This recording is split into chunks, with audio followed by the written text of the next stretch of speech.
Olá, o Empresários de Sucesso já está no ar, sejam bem-vindos. Como os escritórios de advocacia estão se adaptando à nova rotina? Hoje eu converso com a doutora Isabela Ricker Cury, advogada e sócia fundadora do escritório Ricker Cury Advocacia e Consultoria Jurídica. Bem-vinda, doutora! Olá, obrigada. Doutora, para você compartilhar um pouquinho mais da sua história, da sua trajetória profissional, conta pra gente como é que você começou a sua carreira como advogada e como você estruturou o seu escritório Ricker Cury. Essa carreira começou há mais de 23 anos, quando eu reconheci ser uma pessoa de alma inquieta, gostava muito de escrever, estudar, então me identifiquei com o direito. E imediatamente na entrada da faculdade já fui para o escritório de advocacia e me encantei. Depois de uma trajetória relativamente longa em 2 escritórios de grande porte, abri o meu em 2006, atuação a nível nacional, e somos hoje em 85 advogados associados, estruturados entre equipes com especialidades diferentes e muito conectados em inovação. E, doutora, era um sonho abrir o seu próprio negócio, ter o seu próprio cantinho ali?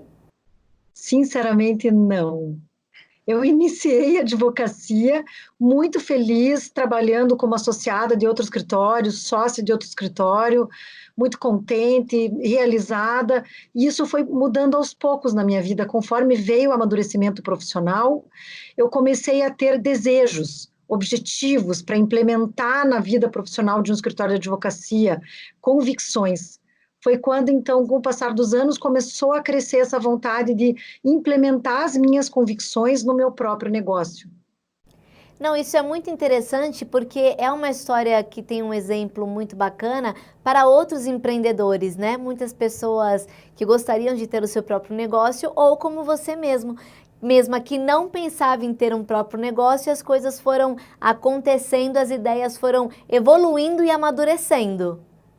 Exatamente, amadureceram com o passar do tempo e depois que o escritório foi aberto, as coisas aconteceram muito rápido. Doutora, bom, infelizmente não tem como eu não falar deste assunto, né? Afinal, muitas empresas estão passando por dificuldades por conta da pandemia do novo coronavírus, estão com portas fechadas. Como os escritórios de advocacia, em especial o seu, né, o Ricker Cury, tem se posicionado nessa quarentena?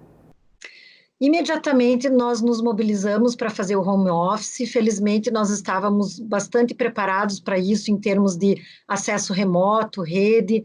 Nós não tínhamos a cultura no escritório de home office. Nós gostávamos de trabalhar presencialmente, juntos, fazemos todos muitas viagens pelo país para atender os clientes que são de vários estados, então, quando estávamos na nossa sede, gostávamos de estar juntos. Mas nós estávamos preparados para ter mobilidade, porque nós gostávamos de sempre trocar de lugares dentro do escritório para fazer nossos petit comitês, nossos grupos de estudos, então a mobilidade nós já tínhamos, a segurança de dados para não ter invasão, nós já tínhamos também. A dificuldade que nós enfrentamos, sempre tem uma, né? Nem tem graça a gente dizer que foi tudo perfeito, porque é impossível para qualquer um. Então, a dificuldade que nós tivemos foi em termos de ferramentas, quais computadores seriam usados nas casas dos advogados, se os deles, se os do escritório. Então, a gente levou praticamente umas 36 horas para tomar essa decisão e colocar em prática o nosso home office. Doutora, infelizmente, né, esses dias tivemos algumas demissões, tanto de pequenas empresas de porte médio também, até mesmo grandes empresas consolidadas hoje no país, com essas demissões. Eu te pergunto, quais as medidas então adotadas pelo governo federal para tentar minimizar o desemprego e a manutenção de renda que estão sendo adotados pelo escritório? A primeira medida desde o início, falando em termos de cronograma, foi essa questão de o governo ter chancelado a decisão de home office, porque isso até era previsto na consolidação das leis do trabalho, mas gerava algumas dúvidas. Então, o governo foi relativamente rápido para editar uma norma indicando como isso deveria ser feito. Isso gerou uma certa segurança para as empresas, pequenas, médias, grandes, multinacionais, como você mesma citou. A nossa advocacia é essencialmente para empresários e empresas, então nós pudemos ver que esse tipo de situação ocorreu em qualquer nível de empresa, iniciante ou não. Então, o que aconteceu? Além do home office, outras medidas vieram. Prorrogação de prazo para pagamento de tributo, vários tributos foram parcelados, foram prorrogados. Além disso, prorrogação da validade das certidões negativas de débito, que são muito importantes para as empresas poderem se manter ativas, fazendo negócios, participando de licitação. Então, se as CNDs vencessem, ou se algum tributo não pudesse ser pago, eles teriam a CND mesmo assim. Prorrogação de prazo para recursos administrativos contra decisões do fisco em relação às empresas, aquela medida provisória, duas medidas provisórias bastante faladas, acerca de redução de carga horária, suspensão de contrato de trabalho. Também houve medidas do governo federal, até uma mais recente, tratando da questão de eventos, que muitos eventos tiveram que ser cancelados, shows, eventos culturais. Então, a norma veio para apaziguar esses ânimos acerca disso e evitar uma imensa quantidade de demandas judiciais para resolver os problemas. Então, as normas vieram com a intenção de colocar as partes numa mesa de negociação e dando algumas regras.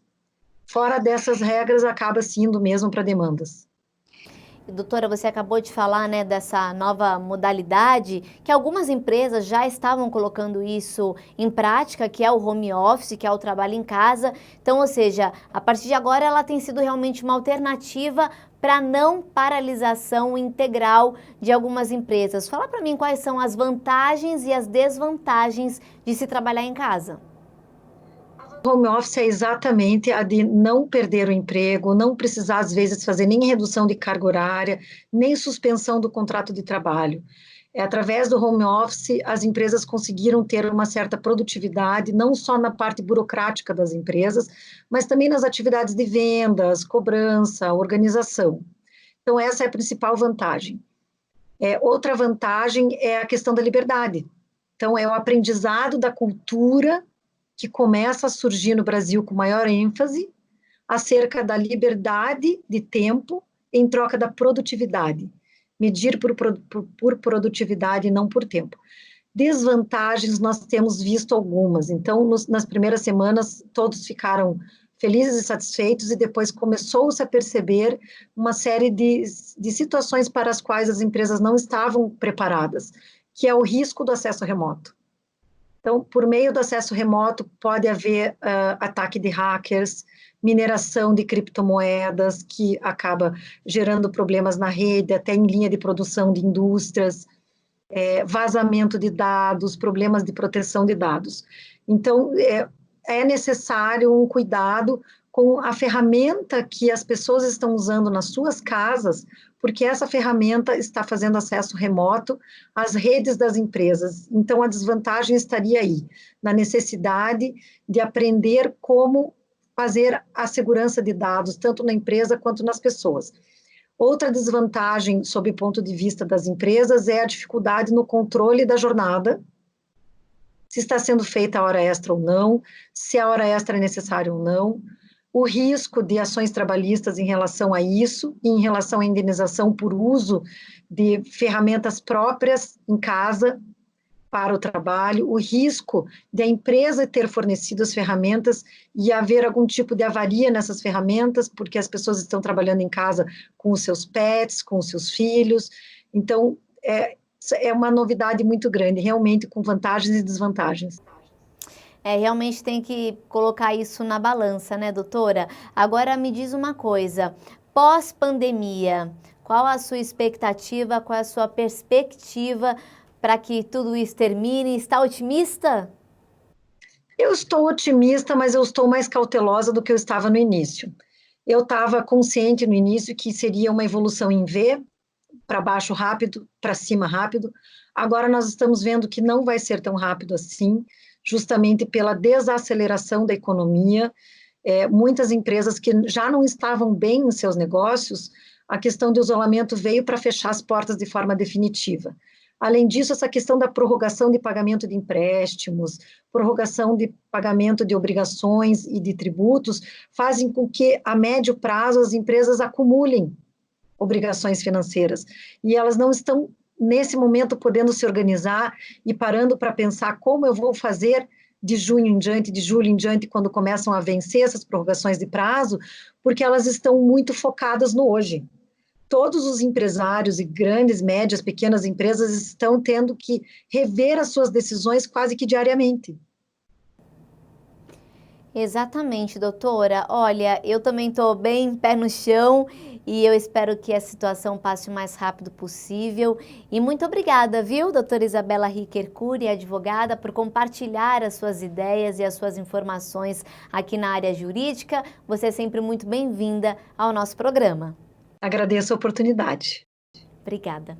O Empresários de Sucesso fica por aqui. A gente se encontra durante a programação. Até lá!